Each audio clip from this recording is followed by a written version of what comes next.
ठाणे महानगरपालिकेच्या लोकमान्य नगर सावरकर नगर प्रभाग समिती अंतर्गत प्रभाग क्रमांक 15 मधील इंदिरानगर येथील नागरिकांना पाण्याचा पुरेसा नियमित पुरवठा करण्यासाठी इंदिरानगर रूपादेवी पाडा येथे उभारण्यात आलेल्या नवीन संप व पंप हाऊसचं लोकार्पण उपमुख्यमंत्री एकनाथ शिंदे यांच्या हस्ते झाले। यावेळी विधान परिषदेचे उपसभापती सचिन अहिर, खासदार नरेश मस्के, आमदार रवींद्र फाटक, महापौर शर्मिला पिंपोळकर, सभागृह नेते हनुमंत जगदाळे, शिवसेना गटनेते पवन कदम, नगरसेविका एकता भोईर, स्थानिक नगरसेविका यज्ञा भोईर, सुरेश कांबळे, अनिता यादव, अमित सरैया, योगेश जानकर, प्रशांत जाधवर, माजी नगरसेवक व शिवसेना विभाग प्रमुख एकनाथ भोईर, अतिरिक्त आयुक्त संदीप माळवी, माजी परिवहन सभापती दशरथ यादव, युवासेना ठाणे लोकसभा उपाध्यक्ष यज्ञेश भोईर, युवा नेते युवराज भोईर, उपनगर अभियंता विनोद पवार, विकास ढोले, कार्यकारी अभियंता अतुल कुलकर्णी उपस्थित होते। यासाठी माजी नगरसेवक एकनाथ भोईर, नगरसेविका एकता भोईर, नगरसेविका यज्ञा भोईर यांनी सातत्यपूर्ण पाठपुरावा केला होता आणि त्यांच्याच पाठपुराव्यामुळे आजचा हा प्रकल्प उभा राहिला आहे।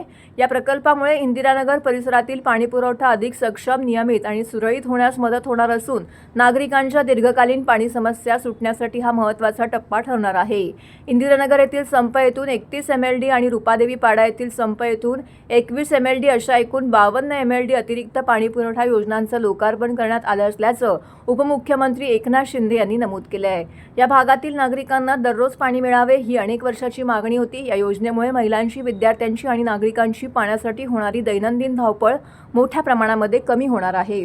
या प्रकल्पाचा लाभ इंदिरानगर, रूपादेवी पाडा, साठेनगर, हनुमान नगर, वाल्मिकी पाडा, श्रीनगर, किसन नगर, वारलीपाडा, रामनगर, जुना तलाव, कैलासनगर तसेच परिसरातील हजारो नागरिकांना होणार आहे। नागरिकांना नियमित व मुबलक पाणी पुरवठा करण्यासाठी पुढेही कटिबद्ध राहणार असल्याची उपमुख्यमंत्री एकनाथ शिंदे यांनी नमूद केले आहे। यावेळी माजी नगरसेवक, शिवसेना विभाग प्रमुख एकनाथ अनंत भोईर यांनी प्रसारमाध्यमांशी बोलताना अधिक माहिती दिली आहे। 8 वर्षाच्या प्रतीक्षेमध्ये खरं पाहायला गेलं तर मला स्वतःलाही खूप आनंद होतोय आणि कारण मी 2017ला ज्यावेळेला निवडणुकीला सामोरे गेलो होतो त्यावेळेला मी सर्वसामान्य नागरिकांना शब्द दिला होता, माता भगिनींना शब्द दिला होता की पाणी आपल्याला वेळेवर येण्यासाठी मी जे काय प्रयत्न करायला पाहिजे ते कराय आणि मी 2018ला त्याचा पाठपुरावा सुरू केला। परंतु मध्ये कोविड आला, या सगळ्या गोष्टीमुळे थोडासा उशीर झाला, परंतु उशीर का होईना पण चांगल्या प्रकारचा 30 लाख लिटरचा संप आम्ही तिथे बांधू शकलो। 1800 व्यासाची लाईनी पाण्याची जी आहे ती सुद्धा आम्ही आणू शकलो आणि म्हणूनच आज वागळे स्टेटमधील आमच्या या परिसरातील लोकांना वेळेवर पाण्याची तक्रारी होत्या त्याचा याच्यातनं निवारण होणार आहे। पण त्यासाठी माननीय महाराष्ट्र राज्याचे उपमुख्यमंत्री आदरणीय एकनाथजी शिंदेसाहेब यांचा फार मोलाचा मला सहकार्य होता आणि त्याचबरोबर ठाणे महानगरपालिकेमध्ये तत्कालीन महापौर मीनाक्षीताई शिंदे आहेत, आमचे तत्कालीन सभागृह नेते नरेश मस्के साहेब आहेत, आजचे खासदार, यांचाही त्यावेळेला मोठा मला आधार मिळाला आणि त्यांना माझ्या पाठपुराव्याला हे देण्यासाठी त्यांनी मला मदत केली।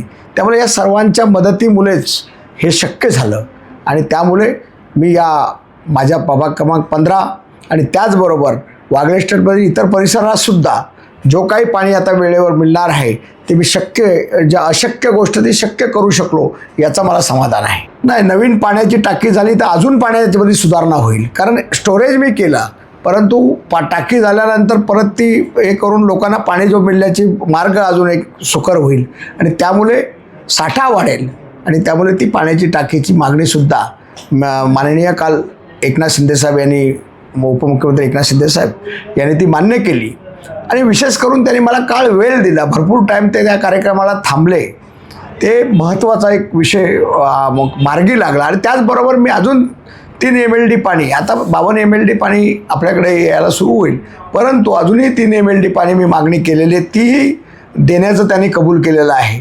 पण ती मला मिळाली तर आमच्या नागरिकांना कुठलाही पाण्याचा प्रश्न भेडसावणार नाही। पाणी आणि मंदिराचं पण सुशोभित मंदिरच बांधण्यात येणार आहे। नक्की, माता रूपादेवी ही ग्रामदेवता या परिसरातली आहे, त्या रूपादेवी पाडा नावच त्या माता रूपादेवीच्या नावाने पडलेलं आहे आणि मग त्या ग्रामदेवताचं मंदिर का होऊ नये त्या ठिकाणी आम्ही एक सुसज्ज असं उद्यान तयार करतो आहे.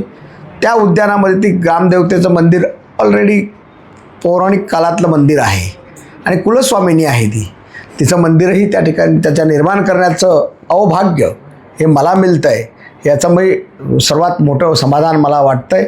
आणि आता यापुढे काही गोष्टी ज्या प्रलंबित आहेत त्यासुद्धा माझी सूनबाई यज्ञेश भोईर ही सभागृहात आहे. ते प्रभाग क्रमांक 15च्या समस्या आहेत त्याचं निवारण करण्यासाठी तीसुद्धा जे लागेल ती मदत पुढे करणारच आहे आणि त्यामुळे तिचाही त्यामध्ये सहभाग असणार आहे. त्यामुळे याचा मला समाधान वाटतो का मी हे करू शकलो.